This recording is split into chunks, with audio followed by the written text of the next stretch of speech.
Mike D and Flanny here from Everything is Pro Wrestling Podcast. We would be remiss if we didn't recap our night in Philadelphia last week at WaleMania. Shout out to the team that put it together. Shout out to Chanel who kind of saved us. Yeah, because she had a crazy run-in. Yeah, she had the bracelets waiting for us when we first checked in. The media check-in, they handed us GA tickets, and we were like, this is a weird media pass. Couple of marks. Yeah, and thankfully Chanel came through, and we were able to go backstage where Henny Mike made an appearance.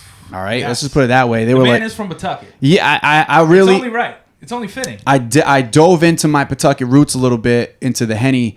I haven't had a Henny night in a long time, but at WaleMania, when they say it's open bar, but they only have Hennessy. How do you say no? At that point, you're pot committed. You're in. So that was a great start. And just overall, the vibes, as soon as you walk in. Immaculate. They had a dope backstage. They had like a dope little runway there with the step and repeat.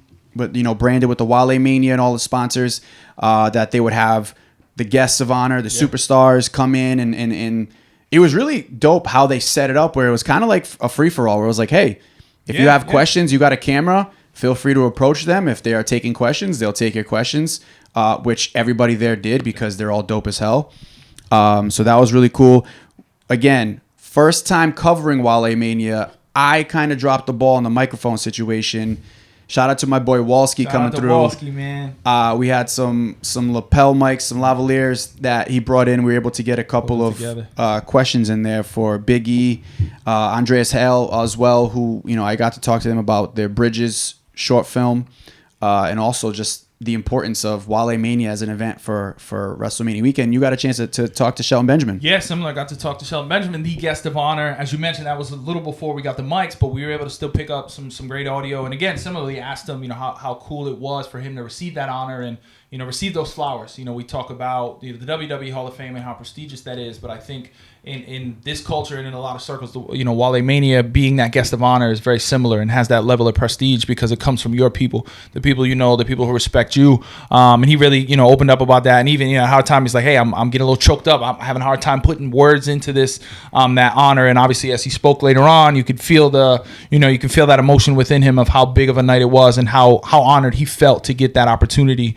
And then after that, we got a chance to talk to Trick Willie, who was back in South Philly. So that was cool. Got a chance to talk to him about, the match he had with Mello, Stand and Deliver, which was a banger. We knew it would be a banger, their feud, but also being two black men and main eventing Stand and Deliver and being the first pair to do so. And then obviously a little callback to the Rock's promo in Memphis a couple weeks ago where a whoop that trick chant break out. I feel like there's nowhere you can go in wrestling worlds right now where a whoop that trick chant does not break out. Well, anytime there's some type of ass beating, it's like whoop that trick. Yep. Shout out to Hustle and Flow and DJ and them. Come on, man.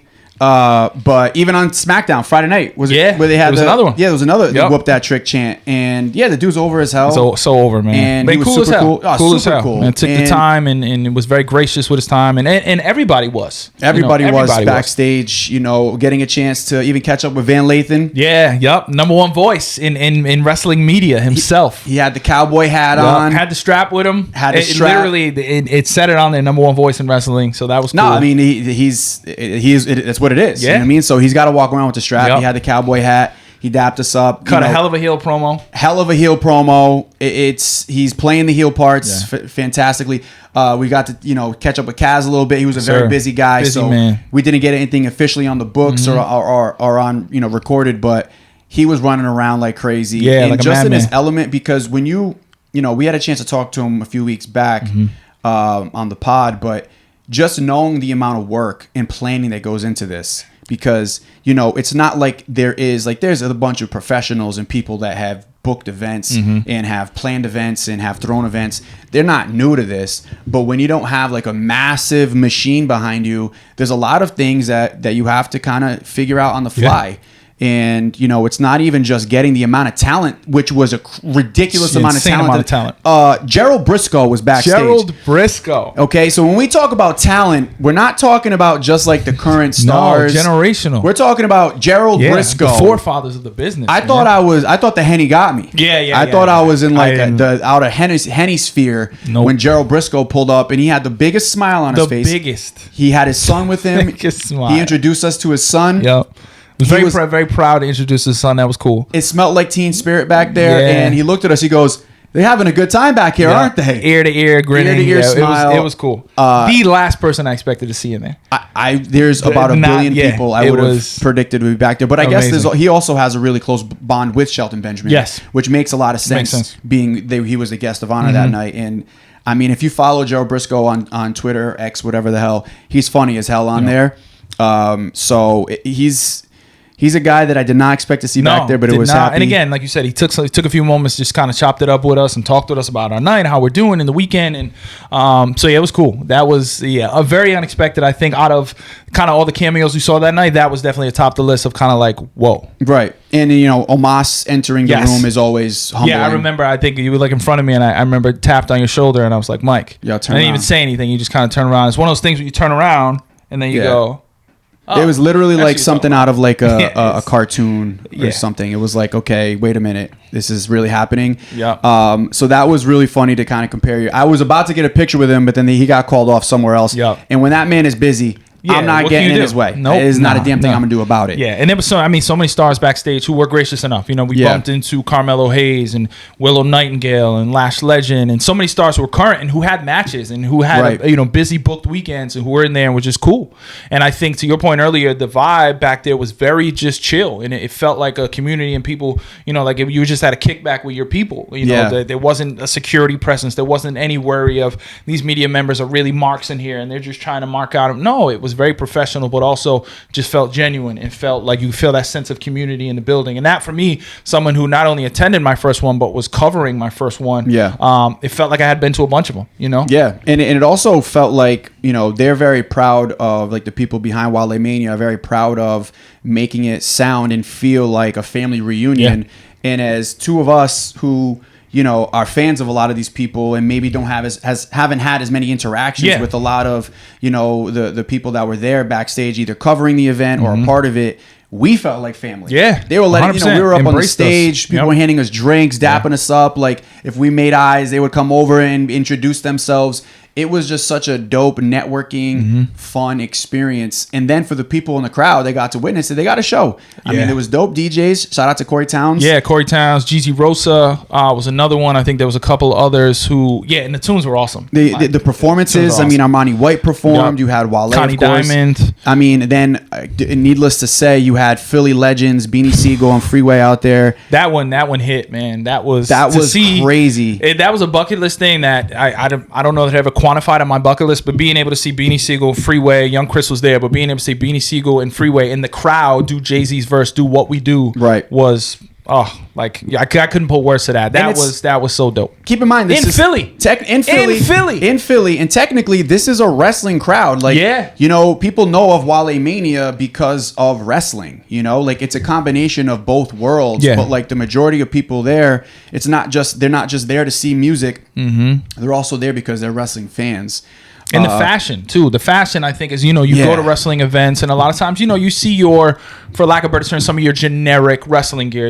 Stuff you get at Shop WWE or other things. But like the cool thing about that venue is like, nah, we're putting whole fits together. Yeah. It's not just the T-shirt. I felt the responsibility. Yes, like from head to toe. From hat to kicks to jackets to tee, like everything has to be put together well. And that was cool to see. Not only the performers and the superstars, the people covering the event, like ourselves, people in the crowd being able to say, "Oh, that's dope. I like that shirt. I like that hoodie." Like literally the hoodie I have on, Vinnie Curry from the Eagles, Go Birds, was in the corner, and I remember he had it, and Mike was like, "Yo, that's dope. That's the Kelly Green." I'm like, "Oh, he probably put that together himself," not realizing it was a Mitchell and Ness collab that they did for the weekend. So like even some of that, like just the culture. I know that word is a buzzword that gets thrown around a lot, but like there's really only one way to sum that up, and you could feel the culture in that building. And it was dope. It was a really cool experience to be a part of. Yeah, and I'm excited to be a part of it in the future. Yeah. And I've made connections. We've made connections with people there that either do shows like ours, are a part of other networks, or are involved in some type of content revolving wrestling. And this wasn't their first WaleMania, and we're hoping that it's definitely not going to be our last either. So overall, man, if you get a chance to check out WaleMania, highly recommend it. 100%. If you are just a fan of good vibes, If you're a fan of wrestling, if you want a good night, you want to be able to hear good music. You want to hear, Montez Forrest was out there cutting a promo.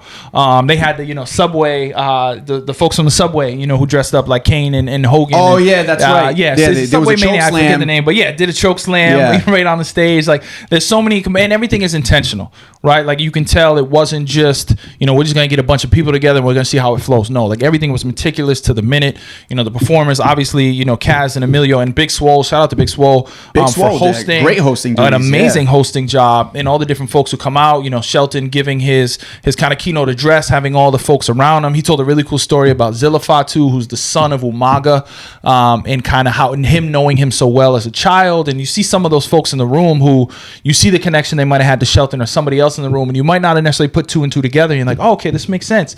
This is really dope. I didn't understand this. Even like you mentioned, getting Big E and Andres Hale to talk about bridges. Mm-hmm. That's something that's technically not wrestling, but obviously them in their roles being able to open up and talk about, these are how these worlds come together. Yeah. And this is our duty to be able to share this and bring this out to the masses and step outside of the box of what kind of content you may regularly expect from a wrestler. Big time. And, you got that vibe. And in a good image, I think I have a photo of when Shelton, they were doing the toasts and everybody on stage, kind of raising a glass. And it's for him, I'm sure it was an incredible moment because these are his peers. These are people that clearly not only were fans of his, but respect him and are now his friends. Yep. All gathering to honor him. And he's been very open about the fact that he didn't know if he was going to ever really get that. Yeah. Or now that he's in this part of his career where he's not with WWE, if he was ever really going to have that feeling and that experience again. So that happened because of WaleMania and the people behind it. So, I'm 2024 WaleMania was a damn hit for us. Man. It was dope. It got me back on the Henny train. I don't know. Maybe I'll be drinking Henny and pineapple this weekend. Same, man. I hadn't had Henny in. It's been a while. I'm not gonna lie. I enjoyed shout out it. to the bartender, man, because he did a perfect job of not overpouring that Henny. Yeah, because you get a lot of folks in the room. You get a little too much Henny flowing. Shit can get it. It could become a shoot real quick. 100%. It could have became a shoot real quick. Yeah, we could have worked ourselves into a shoot. Yep. But the good thing is that there was. Honestly, I can't look back at one person. No, I think there was one guy that snuck backstage. Yeah. That guy, he was a little. He was kind of going a little crazy to trick. Yeah, he got yoked up. Security got him out of there quick. No, yeah, quick. And that was really the only need for it. Like we said, we were back there, and for us who hadn't necessarily worked it before, we might have been the outliers or the people who were looking at who are these guys. Never felt that once. Never felt like anybody. If anything, people were coming up to us and be like, "Yo, y'all good? You need anything? You guys got any questions? You wondering anything?" Everyone was great. The folks who worked it, everybody, all the spectators. Like you mentioned, it was nothing but good vibes. There was nobody in the crowd looking to do anything other than just enjoy the night and be able to bring the culture into the wrestling and vice versa. Definitely dope. Definitely look forward to going next year. And obviously it'll be interesting to see where Mania ends up, to see what may entail in terms of potential performers or where that venue might be. And get your fits right. All right, you better come now. You better come correct. Can't come to WaleMania. You got to bring your best out. That's Mike D. Flanny, Everything is Pro Wrestling Podcast, recapping WaleMania 2024. Peace.